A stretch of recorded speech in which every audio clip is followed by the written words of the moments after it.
الحمد لله وحده والصلاة والسلام على من لا نبي بعده وعلى آله وأصحابه أجمعين ومن تبعهم بإحسان إلى يوم الدين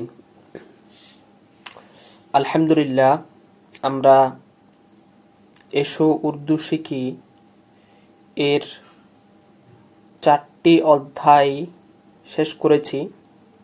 তো এই পর্বে আলবাবুল খামেস পঞ্চম অধ্যায় আরম্ভ করব। তো এখানে কি নিয়ে আলোচনা করবে আলবাবুল খামেসে পঞ্চম অধ্যায়ে? এখানে বলতেছে বিসমিল্লাহির রহমানির রহিম আলবাবুল খামেস পঞ্চম অধ্যায় चंद कलिमात और चंद जुमले अबजद की तरतीब से। এই পঞ্চম অধ্যায়ে আলোচনা করবে চন্দ কালিমাত কিছু শব্দ और চন্দ জুমলে এবং কিছু বাক্য। এই কিছু শব্দ আর কিছু বাক্য নিয়ে আলোচনা করবে अबजद की तरतीब से, अबजदी तरतीबे, अबजदी तरतीबे। अबजदी तरतीब माने যেমন আবজাদ, হাওয়াস, হুত্তি কালিমান। যেমন প্রথমে আবজাদের মধ্যে কয়টা হরফ আছে? প্রথমে আছে আলিফ, তারপরে আছে বা, তারপরে আছে জিম, তারপরে আছে দাল। তো প্রথমে আলিফের মধ্যে যত হরফ আছে, আলিফের শুরুতে আলিফ আছে এমন শব্দগুলা প্রথমে নিয়ে আসবে। তো ওই শব্দগুলি শেষ হবার পরে শুরুতে বা আছে, ওই বাওয়ালা শব্দগুলা নিয়ে আসবে। তো ওই বাওয়ালা শব্দগুলি শেষ হবার পরে এরপরে শুরুতে জিম আছে এমন শব্দগুলি নিয়ে আসবে এবং সেগুলির অর্থ বলবে এবং সেগুলো নিয়ে একটা বাক্য গঠন করবে। তো চন্দ কালিমাত মানে কিছু শব্দ নিয়ে আলোচনা করবে। বলা হচ্ছে যে এই শব্দগুলি খুবই ইম্পর্টেন্ট, যেগুলি এই শব্দগুলি উর্দুতে অনেক ব্যবহৃত হয়, বহুল প্রচলিত এবং একটু কঠিন। তাই এই শব্দগুলির জন্য একটা আলাদা অধ্যায় মুসান্নেফ রচনা করেছেন। আচ্ছা,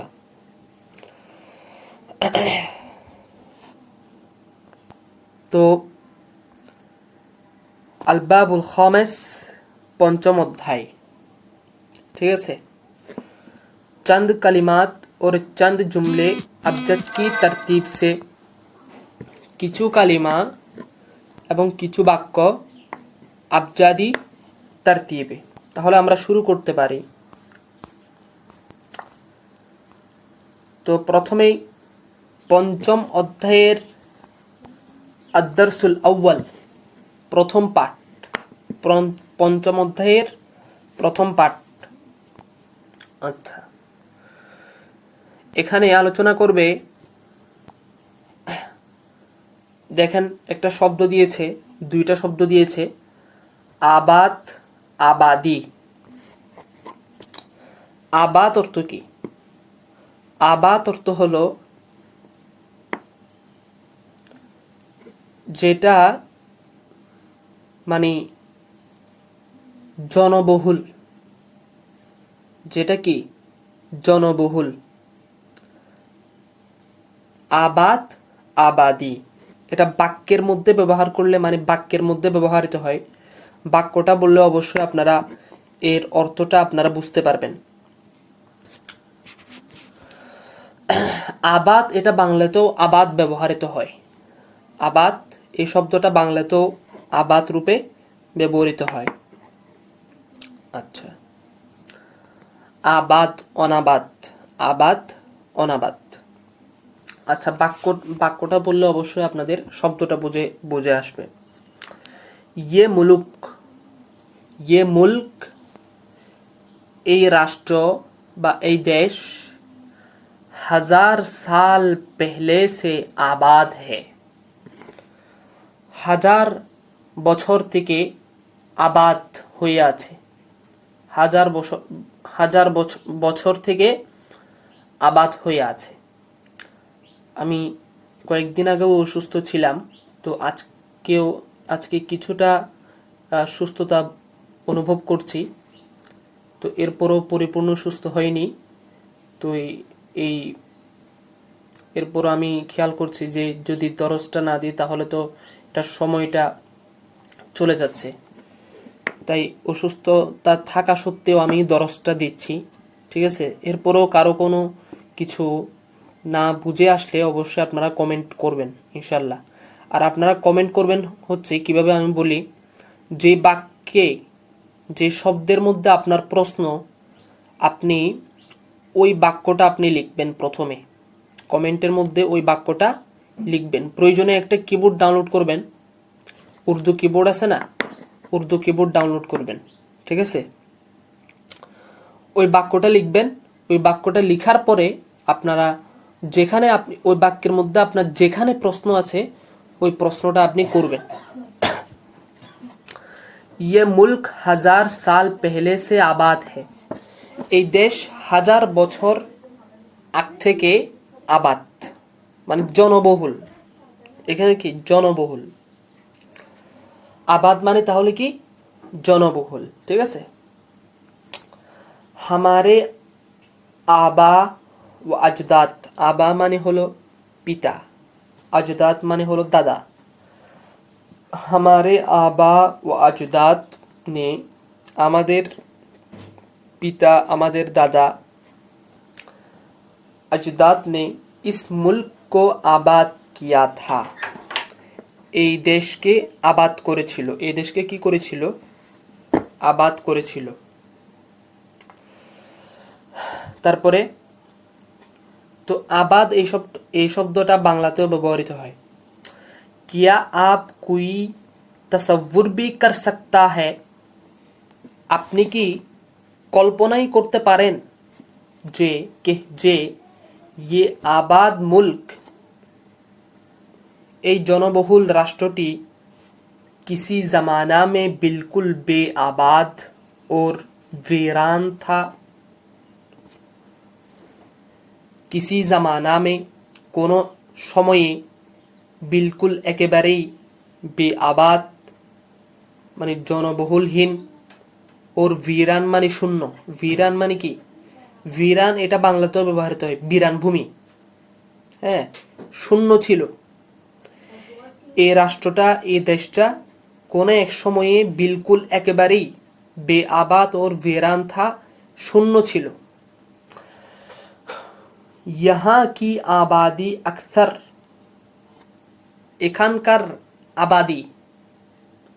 এখানকার আবাদি অধিকাংশ, ওর বেশতার অর্থ অধিকাংশ, বেশতার অর্থ কি আকসার, বেশতার অর্থ কি আকসার।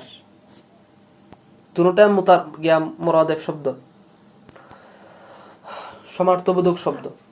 বেশতার মানে এখানকার আবাদি অধিকাংশ হচ্ছে মুসলমান। অথবা এভাবেও বলতে পারেন यहाँ की आबादी अक्सर व बेशतर मुसलमानों की है।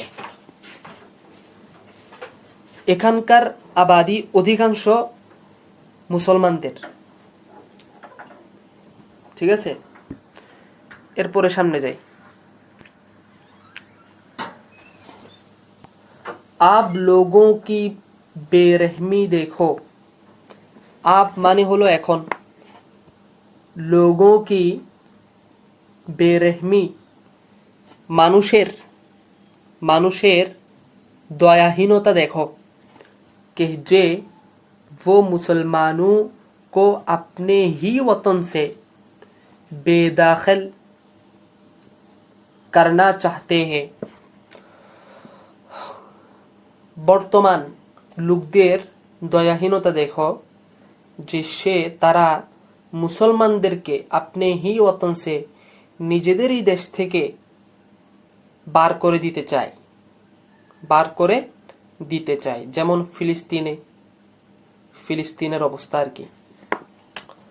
ঠিক আছে, তাহলে আবাদ আর আবাদি কাকে বলে বুঝছি? আবাদ আর আবাদি কাকে বলে?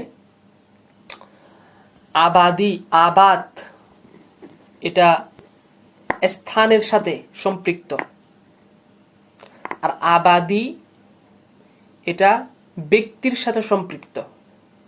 আবাদি এটা ব্যক্তির সাথে, শখসের সাথে, ব্যক্তির সাথে সম্পৃক্ত। আচ্ছা,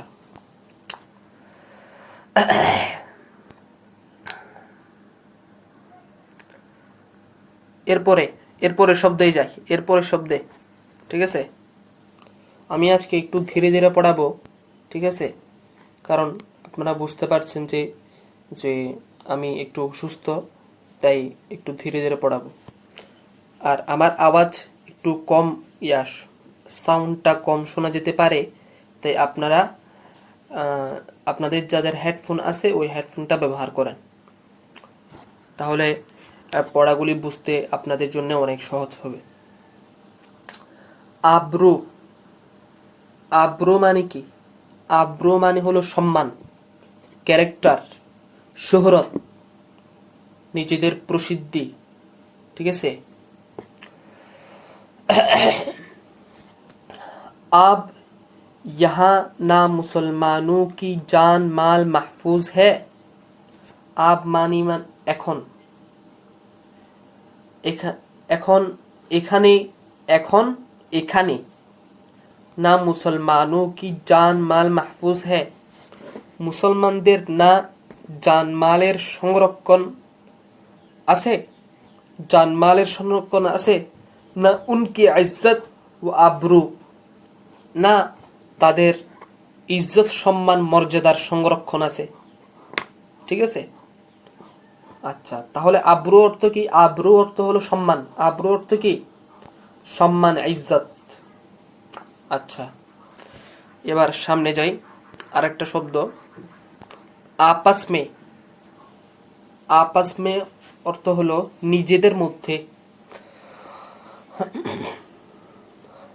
তো আয়ে লোগো, হে লোক সকল, আপস মে লড়াই ঝগড়া না করো, নিজেদের মধ্যে লড়াই করো না। আপস মে মিল ঝুল কর রহো। ঠিক আছে, এটা তো আপনারা নিজেরাই বুঝতে পারছেন। কিয়া তুম ইতনা ভি नहीं समझते हो कि तुम्हारी आपस की लड़ाई से फायदा दुश्मन को पहुंचता है। ঠিক আছে, এগুলোর তরজমা আপনারাও করতে পারবেন। ঠিক আছে, আমি শুধু শুধু করে তো সময়টা নষ্ট করতেছি মনে হয়। क्या तुम इतना भी नहीं समझते हो, তুমি কি এতটুকুই বুঝতে পারছো না, কে যে তোমারি আপস কি লড়াই সে, তোমাদের নিজেদের ঝগড়ার মাধ্যমে ফায়দা দুশ্মন কো পৌঁছতা হে, মানে দুশ্মনের ফায়দা হচ্ছে, দুশ্মনদের কি হচ্ছে? ফায়দা হচ্ছে। মানে এখানে মুসান্নিফ এটাই বলতে চাচ্ছেন যে মুসলমানদের মধ্যে আজকে যে মসলকে যে দ্বন্দ্ব, মসলকে দ্বন্দ্ব যেটা আছে ওটা কিয়ামতের আগ পর্যন্ত থাকবে। আমার কথা হচ্ছে মসলকের মধ্যকার যে দ্বন্দ্ব আছে, ইখতিলাফ, ওটা কিয়ামতের আগ পর্যন্ত থাকবে। কিন্তু এই কারণে, এই ইখতিলাফের কারণে এভাবে একে অপরকে হে প্রতিপন্ন করা, হ্যাঁ, গালিগালাজ করা, মারামারি করা, কাটাকাটি করা, খুনাখুনি করা, হ্যাঁ, এটা তো খুবই মারাত্মক একটা জিনিস। দুশ্মনী পোষণ করা, আল্লাহ তাআলা হেফাজত করুক। তো আপস মে অর্থ কি? নিজেদের মধ্যে। আচ্ছা, আরজু, আরজু মানে হলো আশা। আরজু মানে কি? আশা। दिल में अब एक ही आरजू रह गई है, দিলের মধ্যে এখন একটাই আশা রয়ে গেছে। কি আশা? वो ये के, তা হলো এটা যে মরনে সে পেহলে, মরার আগে, मरने से पहले मरार आगे अल्लाह के घर की जियारत नसीब हो जाए, আল্লাহ তাআলার ঘরের জিয়ারত নসিব হবে, আল্লাহ তাআলার ঘরের জিয়ারত নসিব হবে। সেটাই একটা কি ইচ্ছা। এটা কার ইচ্ছা? মুসান্নিফের ইচ্ছা। তো আমাদের ইচ্ছা নাই? হ্যাঁ, আমাদেরও একটা ইচ্ছা আছে। তো এই বাক্যটা আমি নিচ থেকে বলি, এই বাক্যটা আমি নিচ থেকে বলি, শুনুন।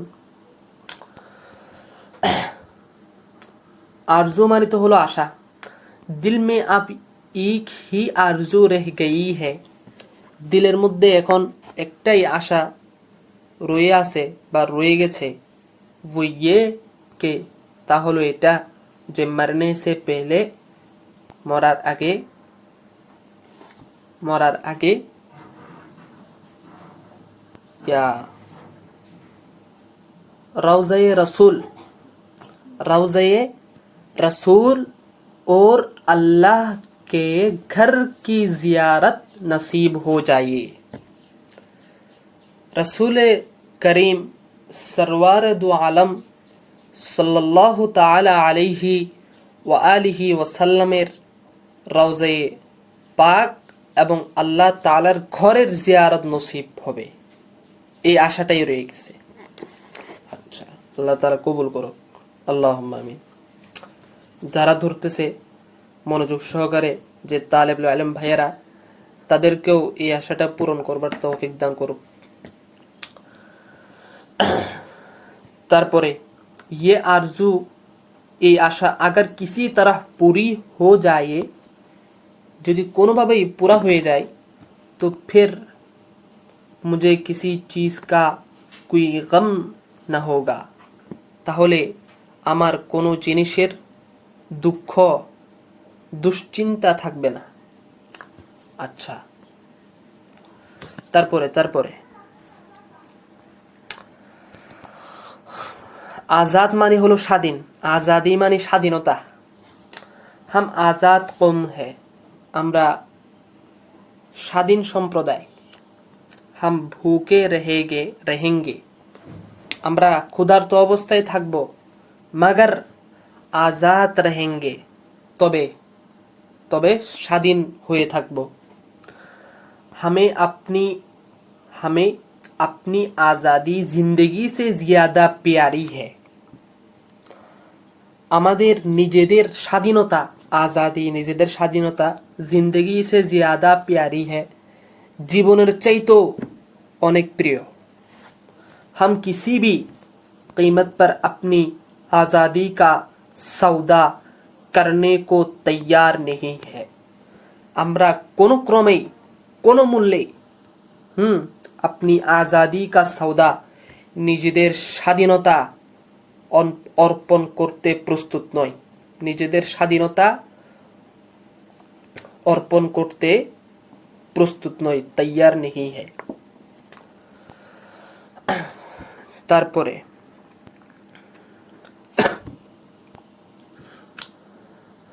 अपने वतन की आज़ादी के लिए, নিজের দেশের স্বাধীনতার জন্য, हम आखिरी दम तक, আমরা শেষ দম থাকা পর্যন্ত, सांस तक, শেষ নিঃশ্বাস পর্যন্ত, दुश्मन से लड़ते रहेंगे, দুশ্মনের সাথে লড়াই করেই যাব। আচ্ছা,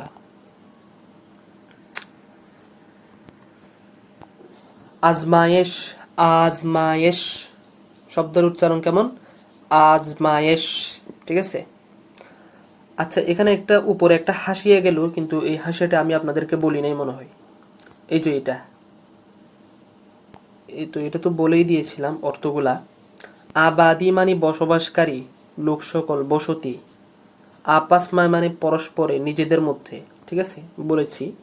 এরপর আর একটু এখান থেকে বলে দিয়ে আর কি। আচ্ছা, এবার এখান থেকে আসেন। আজমায়েশ, আজমায়েশ মানে হলো পরীক্ষা। ये दुनिया आजमाइश की जगह है, এই দুনিয়াটা হলো পরীক্ষার জায়গা। यहाँ एक के बाद दीगर, एक के बाद दीगर, एक के बाद दीगर অর্থ হলো একের পর এক। एक के बाद दीगर অর্থ কি? একের পর এক। यहाँ एक के बाद दीगर आजमाइशें आती रहती है। এখানে একের পর এক পরীক্ষা আসতেই থাকে। अच्छा, अच्छा मुसलमान वो है, ভালো মুসলমান ওই ব্যক্তি, जो हर आजमाइश में सब्र से काम ले, যে প্রত্যেকটা পরীক্ষায় ধৈর্যের সাথে কাম করে। ঠিক আছে, এখানে পরীক্ষা বলতে বিপদাবদকেই পরীক্ষা বোঝায়। ঠিক আছে, পরীক্ষা বলতে দেখেন আমি বলি, ওয়ালানাবলুওয়ান্নাকুম বিশাইইম মিনাল খাউফি ওয়াল জু'i ওয়া নাকসিম মিনাল আমওয়াল ওয়াল আনফুসি ওয়াত থামারাত।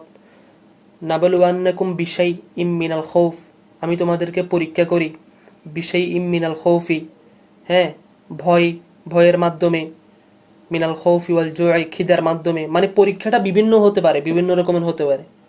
ওয়া নাকসিম মিনাল আমওয়াল, এরপরে অল্প টাকা পয়সার মাধ্যমে। ঠিক আছে, তো পরীক্ষা বিভিন্ন ধরনের হয়। ঠিক আছে, তো এই পরীক্ষার মধ্যে যে মুসলমান একেবারে ধৈর্য ধারণ করতে পারবে সে হইল কি? আচ্ছা মুসলমান, খাঁটি মুসলমান। তারপরে জওয়ান বেটে কি মौत, যৌবন না এখানে মানে যুবক ছেলের মৃত্যু, মা বাবার জন্য বহুত বড়ি আজমাইশ है, অনেক বড় ধরনের একটা পরীক্ষা। এরপরে কি বলতেছে?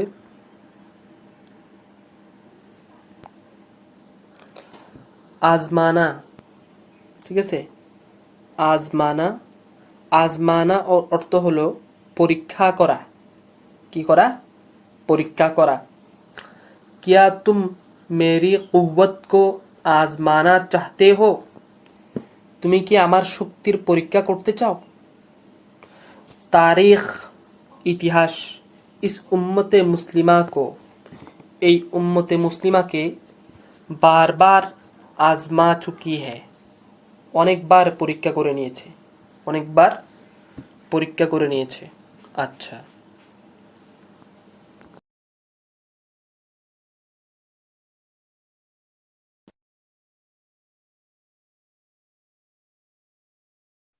आँख মানে হলো চোখ। মা कहती है, মা বলেছে, বেটা ছেলে, তু মেরি आँख का, অবলিকের পরে কিংবা आँखों का तारा है, তুমি আমার চোখের তারা। यतीम का दिल दुखाना बुरी बात है, यतीमेর দিল ভাঙ্গা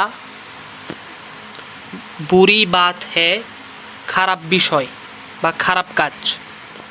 यतीम की आँखों से, यतीमेর চোখ থেকে आंसू पोंछो, অশ্রু মুছে দাও। পোঁছো মানে হলো কি? পোঁছো মানে কি? মুছে দাও। তো এই হাসিয়াটা একটু পরে পড়ি। মা আপনে, মা নিজের बच्चे की आंखों में आंसू देखती है तो उसका दिल बेकरार हो जाता है। এখানে শর্ত উজ্জ্ব আছে, শর্তটা আগে, আর এটা হলো তো উসকা দিল বেকারার হো জাতা হে, এটা হলো জবাবুশ শর্ত। তো মা তার নিজ বাচ্চার চোখে आंसू देखती है, অশ্রু দেখা মাত্রই उसका दिल बेकरार हो जाता है, তার দিল অস্থির হয়ে যায়। ঠিক আছে। नमाज। नमाज अल्लाह के रसूल की आँखों की ठंडक है। नमाज আল্লাহর রসুলের চোখের কি ঠান্ডক है মানে স্বস্তি। ঠিক আছে, চোখের স্বস্তি। आज सुबह, आज সকালে मेरी आँख ज़रा देर से खुली है। আজ সকালে আমার চোখ কিছুটা দেরিতে খুলেছে। ঠিক আছে। তো এখানে যে একটা হাসিয়া রেখে গেলাম, এই হাসিয়াটা একটু পড়ি। আজমায়েশ মানে হলো পরীক্ষা, এক কে বাদ দিগার মানে হলো একের পর এক, আজমানা হলো পরীক্ষা করা, এরপরে কেশেষ মানে হলো আকর্ষণ। কি কেশেষ মানে হলো আকর্ষণ, পৌঁছনা মানে হলো মোছা, আঁসু মানে হলো অশ্রু, আঁসু মানে কি অশ্রু। তারপরে যাই আওয়াজ, তারপরে আসছে কি आवाज। आवाज माने तो हलो आवाज। अल्लाह के रसूल ने सफा सफा सफा सफा पहाड़ से, अल्लाह ताला रसूल सफा पहाड़ থেকে बड़ी दर्द भेरी, उच्चारण की दर्द भेरी माने हलो दरद माखा। আল্লাহর রসুল সাল্লাল্লাহু আলাইহি ওয়াসাল্লাম সাফা পাহাড় থেকে বড়ি দর্দ বেহরি, বড় দরদ মাখা, বড় দরদ মাখা आवाजे अपनी कौम को दावत दी थी, নিজের সম্প্রদায়কে দাওয়াত দিয়েছিলেন, নিজের সম্প্রদায়কে दावत दिएছিলেন।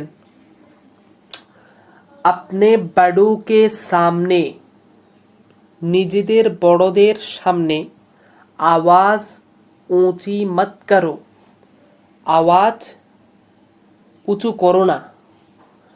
बाग माने হলো বাগান, बाग में বাগানে जब बहार आए, যখন ফুল আসে, और बुलबुल गाने लगे, এবং বুলবুল গান করতে থাকে, তো उसकी आवाज में, তো তার আওয়াজের মধ্যে, তার স্বরের মধ্যে एक अजीब कशिश होती है, এক আশ্চর্যজনক আকর্ষণ,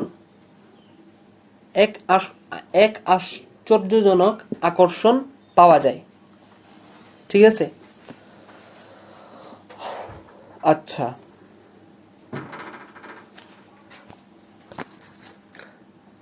তারপরে দেখি ইনসানিয়ত। ইনসানিয়ত মানে হলো মানবিকতা। जाहिलियत के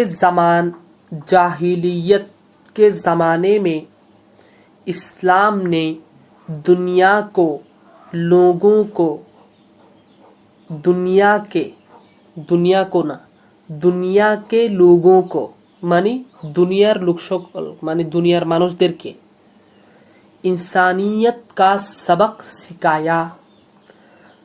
जाहिलियत के ज़माने में मानी मूर्खतार जुगे इस्लाम दुनियार मानुषके इंसानियत मानविकतार सबक শিখিয়েছে। इस्लाम ही ने इंसान को हकीकी इंसान बनाया। इस्लामी मानुषके वास्तविक मानुष, प्रकृत मानुष বানিয়েছে। আচ্ছা, তো আলহামদুলিল্লাহ আমরা পঞ্চম অধ্যায়, এসো উর্দু শিখিয়ের পঞ্চম অধ্যায়ের আদ-দারসুল আউয়াল শেষ করেছি। সামনের পর্বে ইনশাআল্লাহ আল্লাহ তাআলা যদি হায়াতে রাখে, সুস্থতার সাথে আল্লাহ তাআলা যদি সুস্থ রাখে, তাহলে ইনশাআল্লাহ আদ-দারসুস সানি আরম্ভ করব ইনশাআল্লাহ। আল্লাহ পাক সুবহানাহু ওয়া তাআলা আপনারা আমার জন্য দোয়া করবেন যারা দরসগুলি ধরছেন, যে তালেবুল ইলম ভাইয়েরা এই দরসগুলি ধরছেন এবং উপকৃত হচ্ছেন, ঠিক আছে? আপনাদের কাছে অবশ্যই আমি দোয়ার হকদার। তো আপনারা অবশ্যই আমার সিহাতের জন্যে এবং ইলমের মধ্যে বরকতের জন্যে, সব কিছুর জন্য দোয়া করবেন, ঠিক আছে? ইনশাআল্লাহ আমিও আপনাদের জন্য দোয়া করব। ওয়া মা তাওফীকু ইল্লা বিল্লাহ। আসসালামু আলাইকুম ওয়া রাহমাতুল্লাহি ওয়া বারাকাতুহু।